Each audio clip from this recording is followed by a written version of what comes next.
জানেন, গরমের সময় পান্তা ভাত খেলে এর কি মারাত্মক প্রভাব পড়ে আমাদের শরীরে। গরমে পান্তা ভাত খেলেই শরীরে ম্যাজিক্যাল 7টা উপকার পাবেন হাতে নাতে। পান্তা ভাতের মধ্যে থাকা ফ্রিনোলিন, লিনোলোইক অ্যাসিড এবং ফাইটোস্টেরল থাকায় 5টি রোগ শরীর থেকে উধাও হয়ে যাবে নিমিষে। এর মধ্যে 3টি রোগ উধাও হবে খুব দ্রুত। তবে পান্তা ভাত তৈরি করার নিয়ম অনেক মানুষই জানেন না।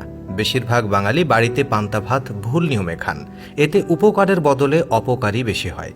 দেখুন কি বলছেন চিকিৎসকেরা। ব্যস্ত জীবনে আমরা পান্তা ভাত খুব একটা খেতে না পারলেও এখনও গ্রাম বাংলায় গেলে দেখা যায় নানানভাবে পান্তা ভাত খাওয়ার রীতি প্রচলিত। তবে এটা শুধু পেট ভরায় তা কিন্তু একেবারেই নয়। পাশাপাশি এই পান্তা ভাত শরীরে মারাত্মক উপকার করে। পান্তা ভাতের প্রশংসায় পঞ্চমুখ চিকিৎসকরাও। গবেষকরা বলছেন, আগের দিনের রান্না করা ভাত জল দিয়ে রেখে দিলে তা নাকি রোগ প্রতিরোধ ক্ষমতা বাড়াতে দারুণ কার্যকরী। পান্তা ভাতের মধ্যে ফ্রিনোলিন, লিনোলেইক অ্যাসিড এবং ফাইটোস্টেরল প্রচুর পরিমাণে থাকে। এছাড়া এতে এমন কিছু স্বাস্থ্য উপকারিতা রয়েছে যা শরীরে নানান জটিলতার ব্যাপক রকমের সাহায্য করে। দেখে নিন কি কি দুর্দান্ত উপকার রয়েছে এই পান্তা ভাতে। 1. রক্তশূন্যতা বা অ্যানিমিয়া কমাতে দারুণ কার্যকরী। বিশিষ্ট চিকিৎসকরা বলছেন, পান্তা ভাতের মধ্যে এমন কিছু গুণাগুণ রয়েছে যা খুব সহজেই রক্তশূন্যতা বা অ্যানিমিয়া কমাতে সাহায্য করে। তাই যারা দীর্ঘ সময় ধরে অ্যানিমিয়ার মতো সমস্যায় ভুগছেন তারা সহজেই খাদ্য তালিকায় রাখুন পান্তা ভাত। 2. শারীরিক জটিলতা দূরীকরণে 2019 সাল থেকে পান্তা ভাতের পুষ্টিগুণ নিয়ে গবেষণা শুরু হয়েছে। তাতে জানা যায়, জলে ফেঁপে ওঠা পান্তা ভাতের শর্ট চেইন ফ্যাটি অ্যাসিড রোগ প্রতিরোধ ক্ষমতা বাড়ায়। এছাড়া পান্তা ভাতে থাকে প্রচুর পরিমাণে কার্বোহাইড্রেট, ফ্যাটি অ্যাসিড এবং কার্বোহাইড্রেটের অ্যান্টি ইনফ্লামেটরি ধর্ম শরীরে এনার্জি লেভেল বৃদ্ধি করে। পান্তা ভাত সারারাত ফার্মেন্টেশনের ফলে ভিটামিন B12 এর মাত্রা বেড়ে যায়, যার ফলে ক্লান্তি দূর হয়, অনিদ্রা সমস্যা দূর করতে সাহায্য করে। 3.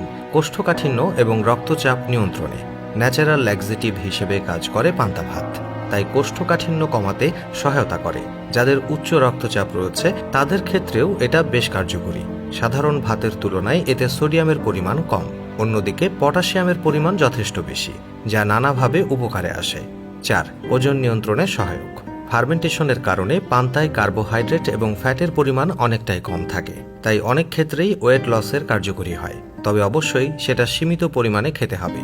অন্যদিকে পান্তা ভাতকে বিউটি সিক্রেট অফ এশিয়া বলা হয়, কারণ এটি কোলাজেন তৈরিতে সাহায্য করে। এটি ত্বকের ইলাস্টিসিটি বৃদ্ধি করে, ফলে ত্বক মসৃণ, টানটান ও উজ্জ্বল দেখায়। 5. পান্তা ভাতকে বলা হয় বডি ডিহাইড্রেট ফুড। গরমকালে খাবার হিসেবে পান্তার জুড়ি মেলা ভার। বিশেষজ্ঞরা বলছেন, মাইক্রোনিউট্রিয়েন্ট থাকায় শরীরে প্রয়োজনীয় উপকারী উপাদানের ঘাটতি মেটাতে সময় লাগে না। 100 গ্রামে সাধারণত 3.4 মিলিগ্রাম আয়রন থাকে।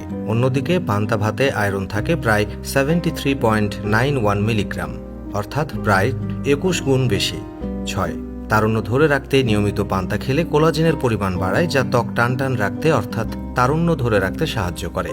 রূপচর্চার জন্য বাইরে অনেক কিছু না মেখে নিয়মিত পান্তা খেলেই চলবে। 7. ক্যান্সার প্রতিরোধে সহায়ক। শুধুমাত্র বিভিন্ন ছোটখাটো রোগ প্রতিরোধ নয়, পান্তা ভাত ক্যান্সারের মতো মরণ ব্যাধিও প্রতিরোধে দারুণ কার্যকরী ভূমিকা পালন করে। পান্তা ভাতে রয়েছে আইসোলেন্টিন 7 গ্লুকোসাইড প্লাবনের মতো মেটাবোলাইট, যা ক্যান্সার প্রতিরোধে সাহায্য করে। তাই শিশু থেকে বয়স্ক সকলের জন্য অত্যন্ত উপকারী পান্তা ভাত। এই পান্তা ভাত বানানোর আসল নিয়মটা কি? আগের দিন রাতে ভাত করবেন, সেই ভাত ঠান্ডা হয়ে গেলে জল ঢেলে রেখে দিন। অন্ততপক্ষে 12 ঘন্টা এভাবে ভিজিয়ে রেখে দিলেই তৈরি হয়ে যাবে আপনার পান্তা ভাত। এটি আপনি পরের দিন সকালে বা দুপুরে খেতে পারেন।